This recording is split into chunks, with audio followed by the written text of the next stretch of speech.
I want to tell you this story about the time I almost got kidnapped in the trunk of a red Mazda Miata. It's the day after graduating from design school, and I'm having a yard sale. And this guy pulls up in this red Mazda, and he starts looking through my stuff, and he buys a piece of art that I made.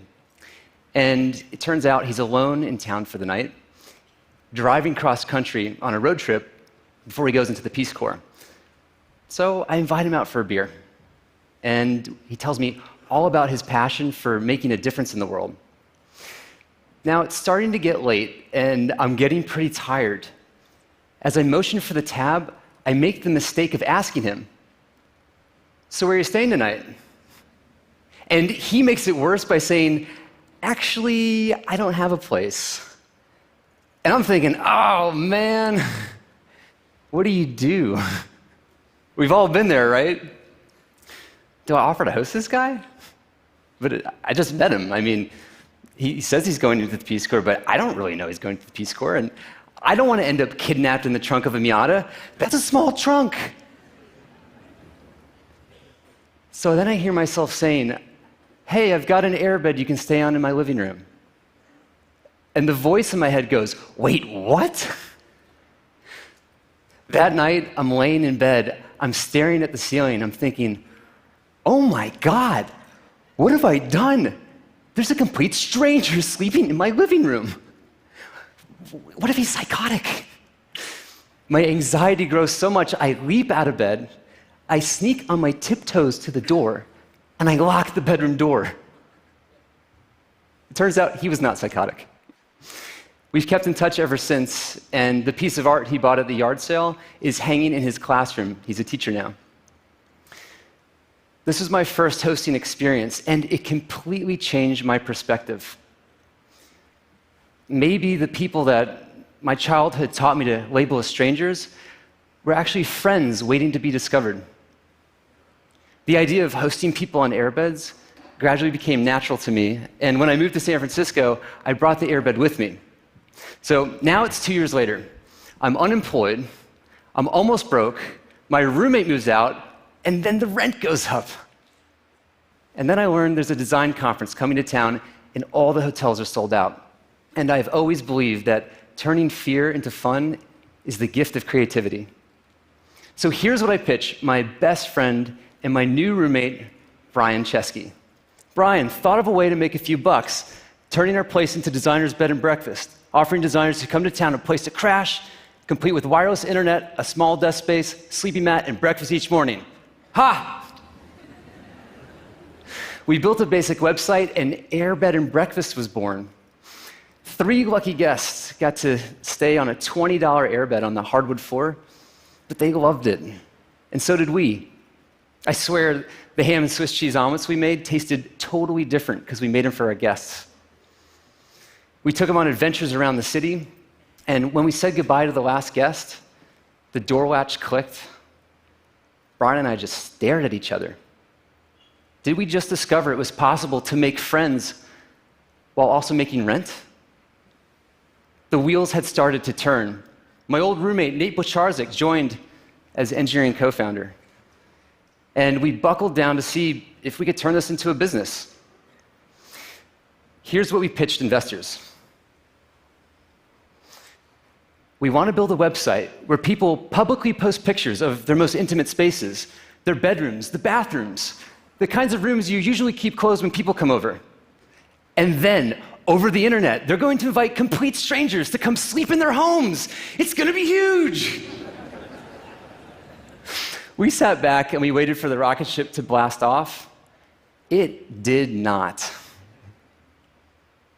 No one in their right minds would invest in a service that allows strangers to sleep in people's homes. Why? Because we've all been taught as kids, strangers equal danger. Now, when you're faced with a problem, you fall back on what you know, and all we really knew was design. In art school, you learn that design is much more than the look and feel of something, it's the whole experience. And we learned to do that for objects, but here, we were aiming to build Olympic trust between people who had never met. Could design make that happen? Is it possible to design for trust? I want to give you a sense of the flavor of trust that we were aiming to achieve.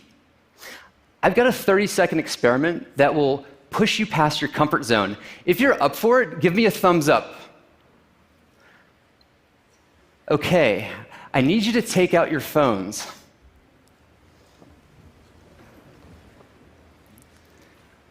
Now that you have your phone out, I'd like you to unlock your phone. Now hand your unlocked phone to the person on your left.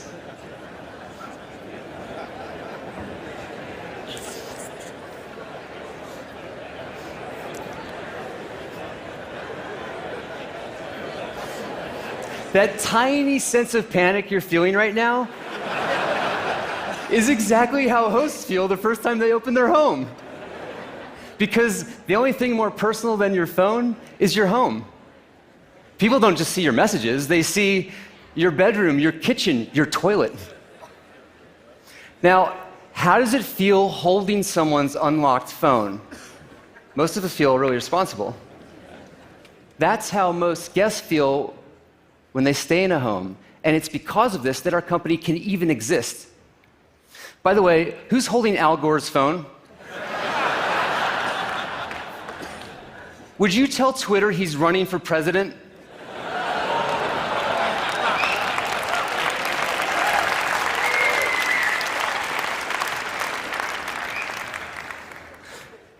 Okay, you can hand your phones back now.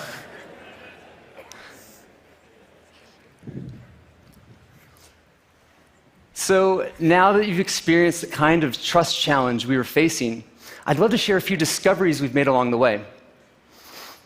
Now, what if we changed one small thing about the design of that experiment? What if your neighbor had introduced themselves first with their name, where they're from, the name of their kids or their dog? Imagine that they had 150 reviews of people saying, they're great at holding unlocked phones.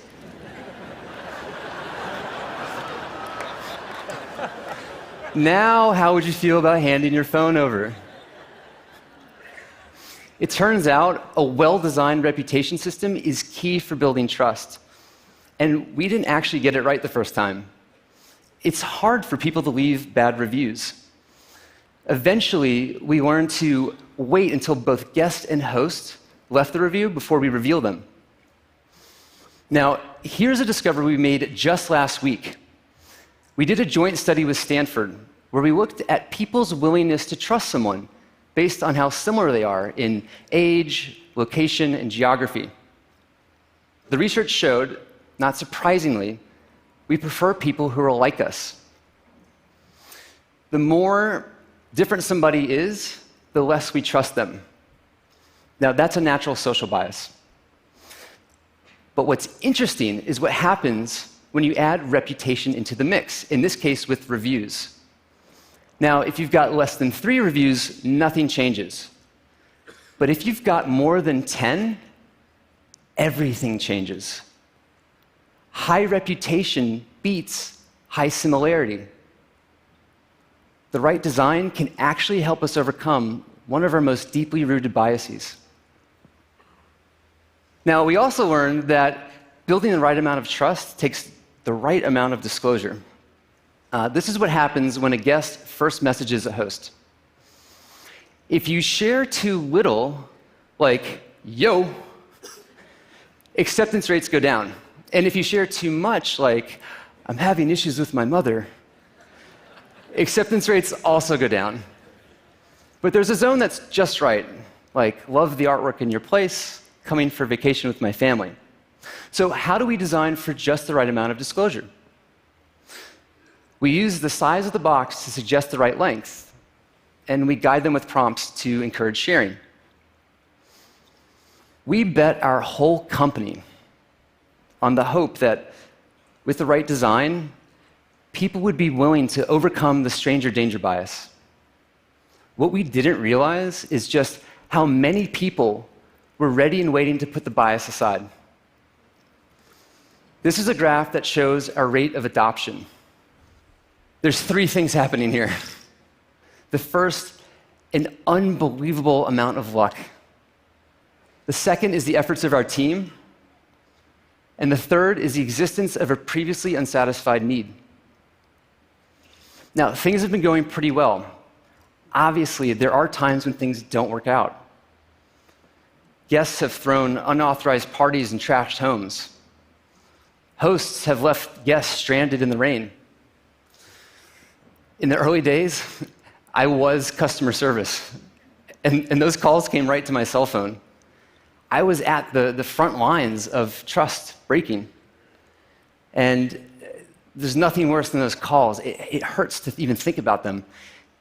And the disappointment and the sound of someone's voice was, and I would say still is, our single greatest motivator to keep improving.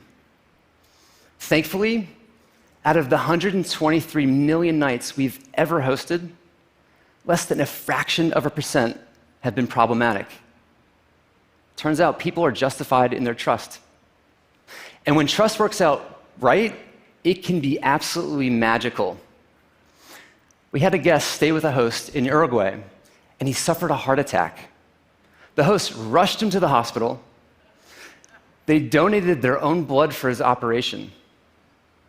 Let me read you his review.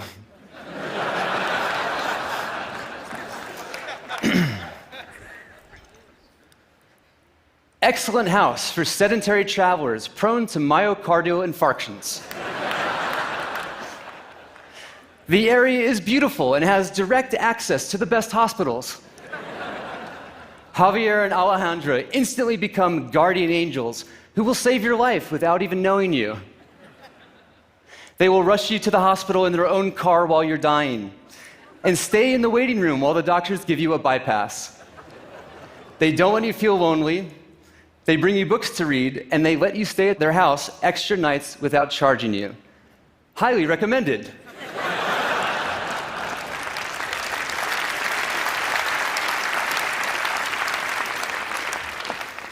Of course, not every stay is like that.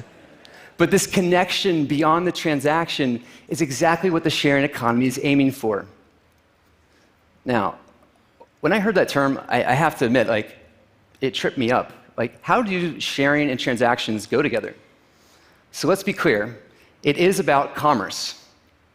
But if you just called it the rental economy, it would be incomplete.